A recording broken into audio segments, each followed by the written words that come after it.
Goddag! Velkommen til FP Kirurgi Tyrkiet. Det er Nadia Erdal igen. I denne her video kommer jeg til at fortælle dig om dit kost. Et rigtig hyggeligt emne. Du er nu blevet opereret og har brug for lidt viden omkring, hvad du skal spise, hvordan du skal spise og eventuelt hvor meget du må spise. Vi plejer at sige, at der er ikke noget, der hedder, man ikke må indtage.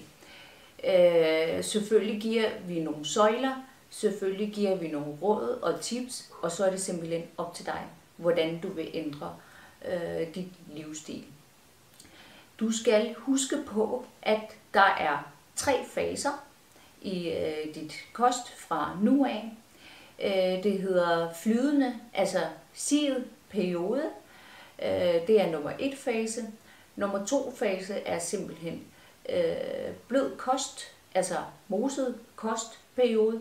Nummer 3, det er almindelig konsistens, altså normal kostperiode. Jeg kommer til at lægge sådan en lille bog i din udskrivelsespose, eller taske hedder det.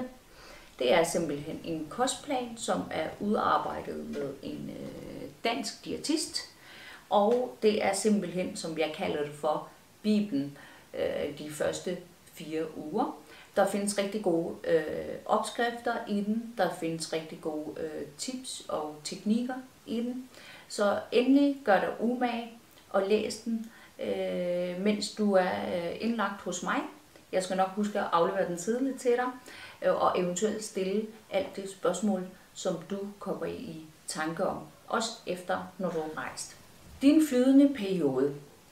Du skal vide, at din flydende nummer 1 dag, det er din operationsdag. Så det betyder enten, at du nået hen til 4. eller 5. dag, når du er kommet hjem. Og som sagt, flydende periode, det er siet periode. Så alt det, du kan sige, alt det, du kan dræne, det er det konsistens, som du gerne må indtage de første 2 uger. Altså, har du lavet aspargessuppe, så skal du hælde den op i en si, og så skal du dræne. Hvis du har svært ved at si den, så skal du gøre det lidt mere flydende, enten med noget kogt vand, eller også med lidt varm mælk, kan det også godt være, fordi mælkeprodukter i det hele taget er rigtig godt, fordi det indeholder masser af proteiner. Det er ekstremt vigtigt, at du indtager proteiner, faktisk hele dit liv fra nu af. I din bog står der 80 gram protein per dag.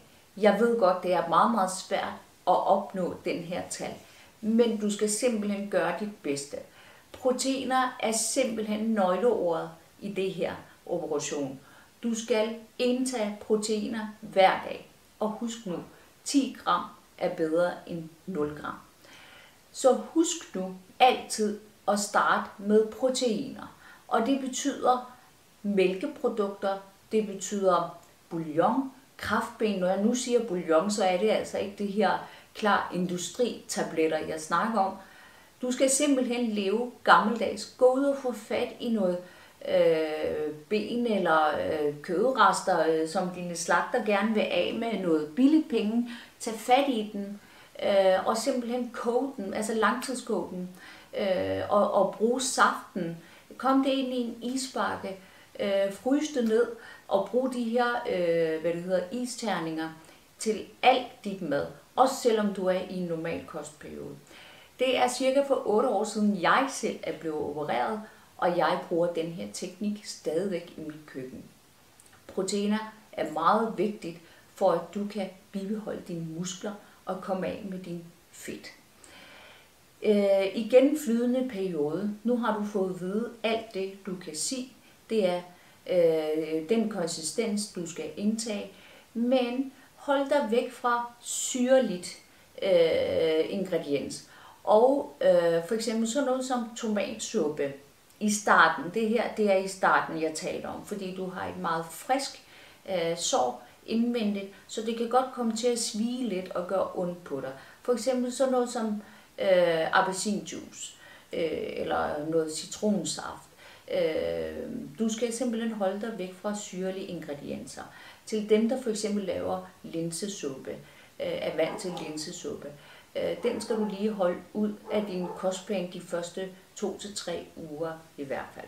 Nummer 2 fase, det er simpelthen blød kostperiode, altså moset mad.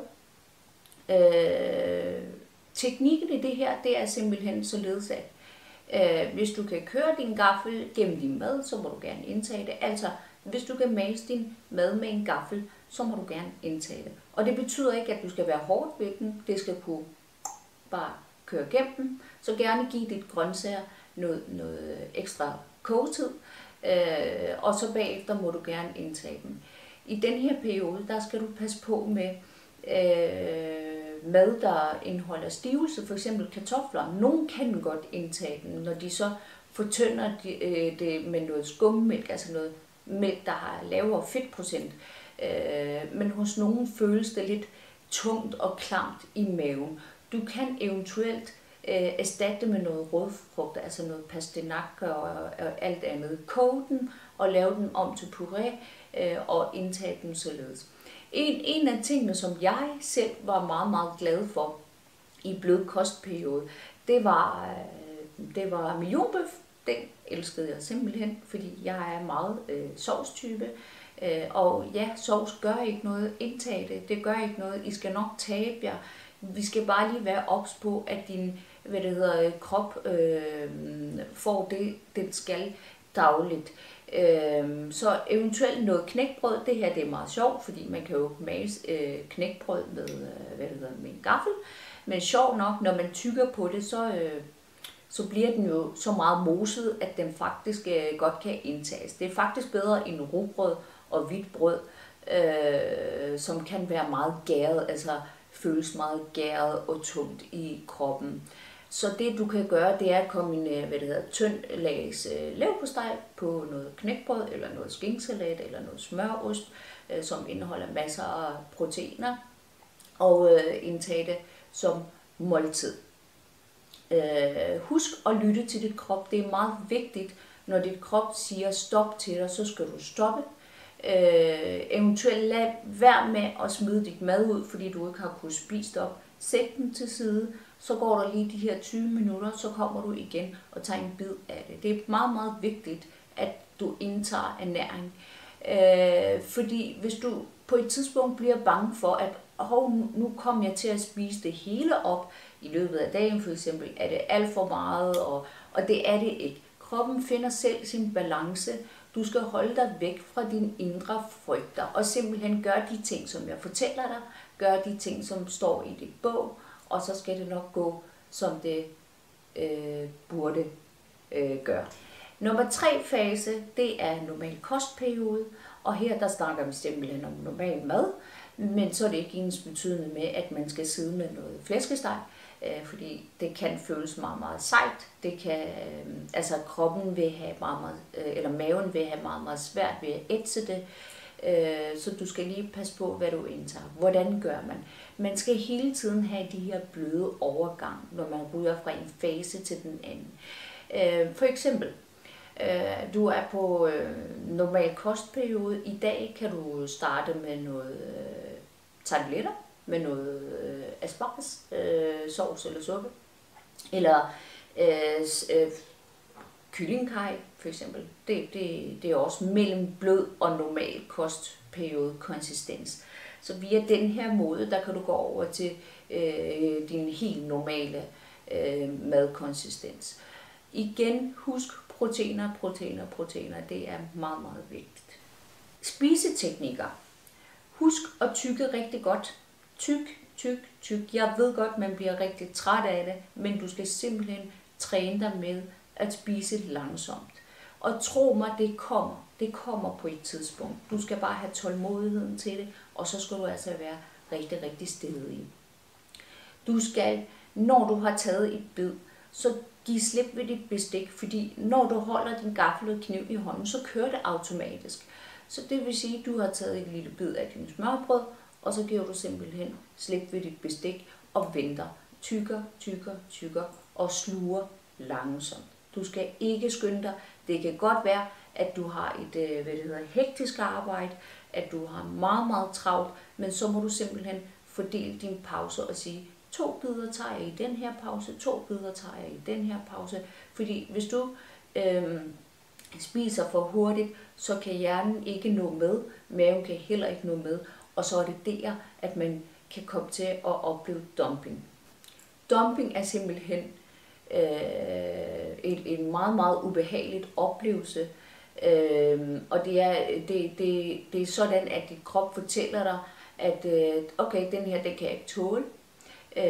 Det kan godt være, at det er ingrediensen, du får dumping af, du gør det helt rigtigt, altså din spiseteknik er rigtig, du har tilberedt dit mad rigtigt, men lige pludselig så får du meget ubehag i kroppen, kold sved, høj puls og kaste op fornemmelse, masser af kvalme, masser af sure opstød i munden. Nogle gange så får man altså som sagt dumping af selve ingrediensen. Det kan godt være, at det er noget ris, du får dumping af. Andre gange så er det fordi, man spiser alt for hurtigt. Tak fordi du så med her i vores kostplansvideo. Husk nu at abonnere dig her til vores YouTube-kanal og gerne give et like, så vi endelig kan blive ved med at lave disse videoer. Hej!